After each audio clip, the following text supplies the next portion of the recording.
And one of the upsets I mentioned earlier, Rob, there have been a few upsets, and we talked about one of them earlier. That was the Phoenix Suns losing at home to the LA Clippers. The other one was the 7th seeded Los Angeles Lakers beating the Memphis Grizzlies in what really was just a disastrous day for the Grizzlies. The game is tough. Game is close for most of the way. Grizzlies led by 6 at halftime. Lakers have a great third quarter led by Rui Hachimura. Gesundheit. 4 threes. And they go ahead 6 entering the fourth. It's a close game, about a 4-point game, and then Ja Morant goes down with a bad injury. It looks like fingers in his hand. Is he? Do we have an update? Were negative. No, but it's not looking good for him to play. Rob G, it's not definitive. What is he, questionable for game 2? According to Woj, it's unlikely he's going to play. Unlikely. He was series is over. He was despondent after game 1, Rob. I mean, he just looked dejected, sad. He sounded bad. He sounded like he wasn't going to be able to play. The reports were that he couldn't grip anything after the game with that hand, and that's a shooting hand. So, you know, he don't want to go out there and hurt the team because he can't do anything. And so, yeah, it's looking like he won't play. And I agree with you. If they lose game 2, and if Ja doesn't play, I think they do lose game 2, then it's over. They're a bad road team as it is. They're, Rob, outside of the Warriors, who, even though they were horrible on the road, at least they have veteran, championship pedigree. The Grizzlies were the second worst road team in the playoffs this year among, for their regular season. And that says a lot. They won 51 games. Yeah, they were the best road team or home team, right? And the worst road.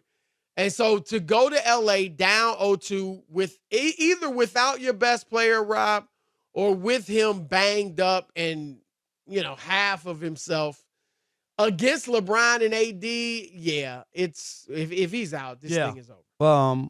But the Lakers, the same thing. I guess when I look at that game, Chris, that jump out to me, obviously, it's just the shooting that is not sustainable. Like, they shot 53.3% from the field and 43.2% from 3.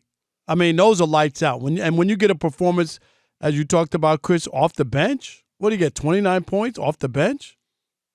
Yeah, they had. Hachimura had 29. Right, that's what I'm saying. Yeah, but I'm saying from him, alone off the bench where he couldn't miss. So without Ja, that's a different story. But if Ja is able to play and contribute and be himself, which it doesn't look likely at this point. But again, we saw people get hurt. We saw teams fall behind and think it's all over. I don't know. I mean, they said the X-rays were negative. That's a positive, correct? Right? It's not broken.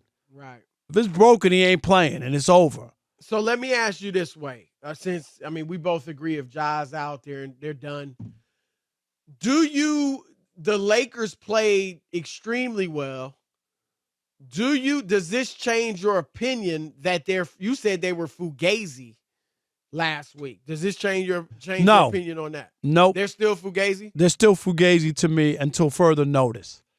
I just want to see. I told you before, they, leading up to the playoffs when everybody's making a rah-rah, you spelled it out. They didn't beat anybody. Like, they struggled. And they didn't play well against the Timberwolves, who got annihilated by Denver. Chris, annihilated, right? Yeah, look, I knew Denver would win the series, but I expected the T-Wolves. You didn't expect that, did you? Fight, and maybe they will in some of these other games. But my God. And give Denver credit. They're the team, Rob, nobody believes in. No, I told you, they're chicken nuggets. Everybody calls them chicken nuggets with no sauce. But they look great last night, and so we'll see if they can sustain it. Yeah, so my thing on the Lakers is, as you go forward, it's a nice start. They won game 1. If Ja's hurt, then they got a golden opportunity, Chris, to make this quick work of Memphis and move on. Right. So I'm not saying that, but I'm talking about the way they played and the numbers and the stats and the shooting, phenomenal. You shoot like that, you're going to win you're going to win almost all playoff games. If you shoot 53% from the field. Yeah, and 43 from three. I didn't pick them to win the West. I got Golden State. I didn't pick them to win this series. I picked Memphis. I didn't think they were Fugazi. I thought they're a team you got to, that's going to have to be reckoned with. But I didn't think they would come out of the West. But I thought, they looked great, as you said. And yeah, Austin Reeves isn't going to give you 23 points a night. Hachimura is not going to give you 29. Right. Those are big numbers. But LeBron is going to give you more than 21. And AD, what did he give you, 16? He only gave you 22. What do we talk about, Chris? I said AD should have 15 when he gets into the arena, when he shows up. Right. I thought AD was phenomenal, though. Right. I'm just saying, he should have big numbers every night. As you said, the role players won't play this well every night. But if they don't, LeBron and or AD may be able to carry them. I think, Rob, the way they played yesterday is the way they should try to play, where LeBron is a part of the system. Now, he's still going to be the best player or the second best, depending on what AD is going to do. But LeBron can get his. Right? Yesterday, LeBron wasn't that good. He ended up hitting some big threes, couple big threes in the third quarter. Obviously, defensively, he was a terror with the chase down blocks. But even in a game that most would say, LeBron he needs to be better, he had 21, 11, 5 assists, and 3 blocks on 50% shooting. My point is that LeBron is going to get 20-something regardless. And so keep the ball moving, keep everybody involved, keep everybody touching it. And if you find out, second quarter, midway through second quarter, whatever, that nobody else really has it going, then LeBron can go into takeover mode, or AD. But I like the trying to get everybody involved and moving the ball around, and LeBron didn't force it in the second half. He only took 16 shots. Rob, they look better, and I get it, it's one game. But they look better yesterday with the equal opportunity offense than they did when LeBron was taking 25 and 27 shots against Utah the last 2 weeks of the season. They struggled to beat a Utah team that was missing its 2 best players. And now maybe the other guys just couldn't get it going or didn't have it. I know Reeves had a good game in the first time they played Utah. But my point is, I think I like this LeBron being a part of the system more so than him being the system. I got you. And I understand. And when people make shots, Chris, and in circumstances like that, and you see the ball spread around and you're not relying on 1 or 2 people, it makes it a lot easier to win. And they were able to do that on the road and getting off to a good start.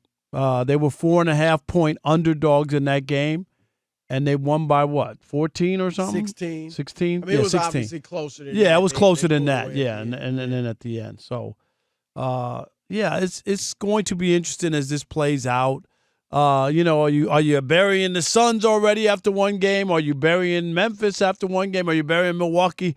So I think when we start to look around, the only reason I have questions about Memphis is because of Ja. And if Ja's hurt, I wouldn't bury him if Ja were healthy. I would definitely think tomorrow or this game 2 is a must win. Oh yeah, no, you don't want to go down. I wouldn't say it's over at all. No, you don't want to, Chris. Right. You don't want to be down 0-2 losing the first 2 games at home, and then you got to go to LA. I mean, and your main guy's not healthy. Right. No way. You gotta win game 2.